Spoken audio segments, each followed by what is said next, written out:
What's good, y'all? Today, finally today, Rick Ross, Mastermind. You know what I'm saying? Yeah, I purchased it. That video will be coming in a minute. Basically, the deluxe edition. It got what, 19 tracks, 18. Let's just say 19 tracks. If I'm correct, it's 19. The standard has 16. So it's like three bonus tracks. You dig? Blessing in Disguise featuring Scarface and Zero, Paradise Lost, and they pit Fuck With Me, You Know I Got It on there. I didn't understand that. You know what I mean? As far as features, you got French Montana, Jay Z, Sizzla, Movado, Jeezy, Tracy T, Cat Williams, Big Sean, Kanye West, Meek Mill, Lil Wayne, Scarface, Zero. You know what I mean?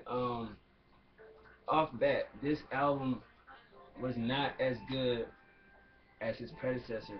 God Forgives I Don't, Teflon Don, or Deeper Than Rap, in my personal opinion. To me, Rick Ross' best album, to me, always gonna be Teflon Don.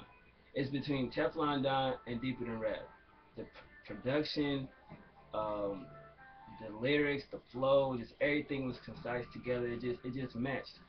The thing what I didn't understand about Mastermind was when they first did the trailer for it a while ago. They did it a while ago, and it had all these classic albums. You know what I'm saying? From Michael Jackson. Um, I think Al Green was on one of them. So it made me feel like, okay, the production is gonna be so on point. Mind you, I bought the album, you know what I mean, standard. I didn't look through the production to see what samples and everything is there yet. But at the end of the day, it just wasn't what I thought it was gonna be. The intro record, definitely great. It got like clips and everything, and it starts off with a nice production, you know what I mean? And then it goes right into that song, which is Rich is Gangsta.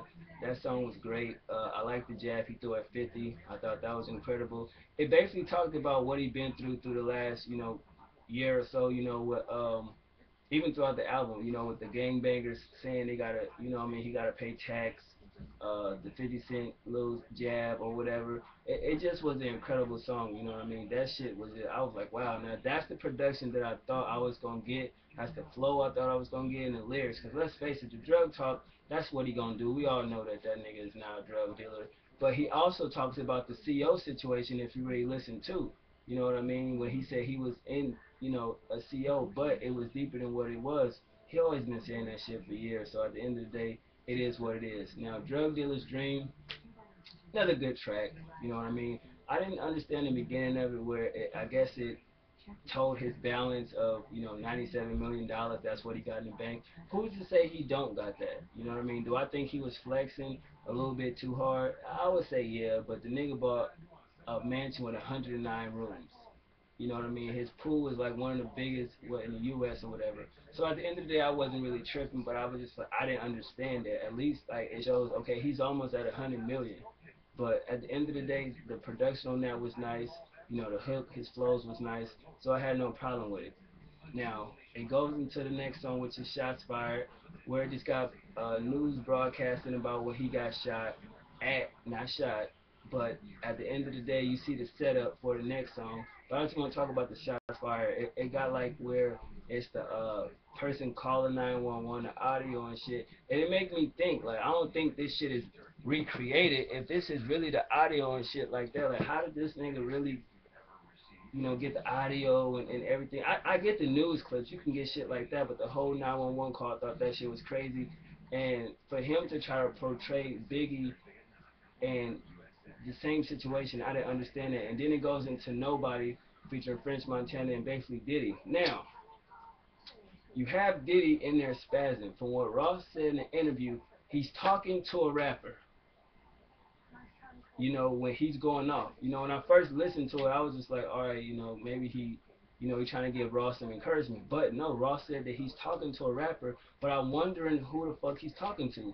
Because he threw a jab when he was like, niggas saying that they got this and they got that, what I mean? They can't pay their taxes, they can't even pay their staff. You know what I mean? Talk about art that they ain't got. Now, how many rappers talked about art? All that I know, Jay talked about art. Drake talked about art, and a couple other people. It's not that many people that do that art talk, but I want to know what rapper was he talking to? You feel me? Was it Los? Was it French Montana? Because in the beginning, if you listen closely, whoever did he yelling at, it sound like they like the person that said no, no, no, like you know what I mean. So I'm wondering who he talking about. So y'all let me know who y'all think he talking to, cause I listened closely and I was like, oh shit. But the whole song was just recreated, Biggie's song. The original is better. Ross, it's cool. You know what I mean? What can I say about that? Notably, No Games is on here. The song with Future. I knew that wasn't going nowhere. That was a tanker, so I'm glad, that shit wasn't on here. Then it goes into number 6, The Devil Is a Lie, which was a record where it took me a minute to actually, feel and like, but at the end of the day, it caught on and I fuck with it. Did Jay-Z change his verse? Because I could have swore his verse seemed different from the original verse that I originally heard. I don't know if I'm bugging. Y'all let me know. But did he really change his verse? A couple bars in his verse and shit like that? Because it seemed like he changed his verse. But that song was straight. I fuck with that. So far, he won for 6. I fuck with these records. Then it goes into number 7, which is Mafia Music 3, featuring Sizzla and Movado. Now, part 2, Mafia Music, I don't remember hearing it. I heard it was on Teflon Don, but I don't think that's the case. I don't know where he had Mafia Music 2 at. So if y'all know, let me know. Unless it was on the deluxe edition of Teflon Don, who the fuck knows? But I actually like this song. When I first seen Sizzla and Movado, y'all know how I feel about Movado. I didn't know what to expect, but I like the production. I like the hook. You know what I mean? I even like what Sizzla and Movado bring to the track. So I definitely think that was a cool track. You know what I mean? So I fuck with that. Then moving on to War Ready featuring Jeezy and Tracy T. I'm not changing what I said about the song.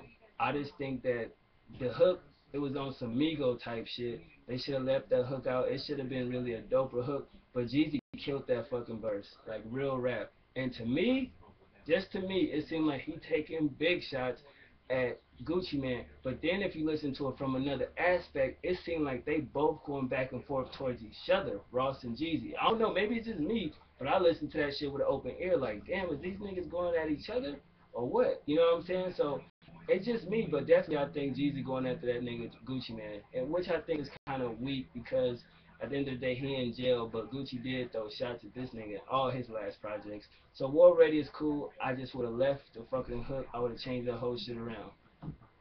Moving on to number 9, What a Shame featuring French Montana. Now this shit wasn't that bad, you know what I'm saying? It was too short, of like 2 minutes and some change. I definitely like it, you know what I mean? French Montana did his thing, but I didn't like that the way he did his hook. This is it. What? Something, something, something, something. Hit what? Like I was like, why he rapping like that? You know what I'm saying? It gave me that Southern New Orleans feel. You know what I mean? But that record was cool. I had no problem with it. Ross did his thing on it, and then it leads right into Supreme featuring Cat Williams. I didn't fuck with that record. I didn't like that record. Moving on to Black and White. Some say Black and White is a dope record. I get what he's talking about, the whole street situation from him to the streets, to the drugs, to his homeboys. I understand all that. I respect all that, but I just wasn't feeling it, man. I don't know what it was, but I really couldn't fuck with that record. You know what I'm saying? Real talk, I just couldn't get with it. I don't know what the shit was about it, but I just couldn't fuck with it.